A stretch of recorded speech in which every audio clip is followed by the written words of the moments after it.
पवन सिंह का टीजर आते ही तांडव मचाना स्टार्ट कर दिया। गाना ये पूरा रोमांटिक होने वाला है। हम बोले रही ये गाना कुछ हटके बा। इस गाने में बहुत पैसा खर्च हुआ है। रुपया के था नहीं के कितना खर्च भइल बा। जाइए आप लोग टीजर को देखिए, बहुत खतरनाक टीजर बा। वीडियो क्वालिटी का बात कर लिया जाए तो भाई भयंकर वीडियो क्वालिटी हौसन भाई आज तक हम ना देखनी। जिस तरीके से बॉस एक्टिंग कर रहे हैं, पूरा रोमांटिक सीन है। चारों तरफ तार लोग के गुलाबे गुलाब नजर आवता है। 33 सेकंड का टीजर है। 33 सेकंड के टीजर में सारा जानी के हिला कर रख दे लोग।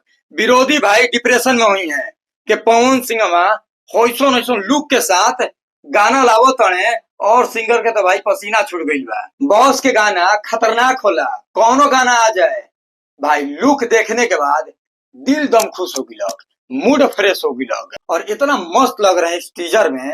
गाना का बस वेट करो तनी, गाना आने के बाद एकदम तगड़ा रिव्यू दिया जाएगा। पहले वीडियो को गर्दा उड़ा के शेयर करिए जहां से भी देख रहे हैं।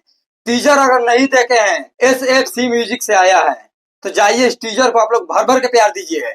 गारंटी के साथ बोल रहा हूँ, दावा के साथ। आप लोग टीजर को देखिएगा ना, मूड फ्रेश हो जाइए। तो जाइए जल्दी से टीजर को प्यार आशीर्वाद दीजिए। मिलते हैं नेक्स्ट वीडियो में। चैनल पे नए नए हैं तो चैनल को सब्सक्राइब कर लीजिए, बोलना ना पड़े।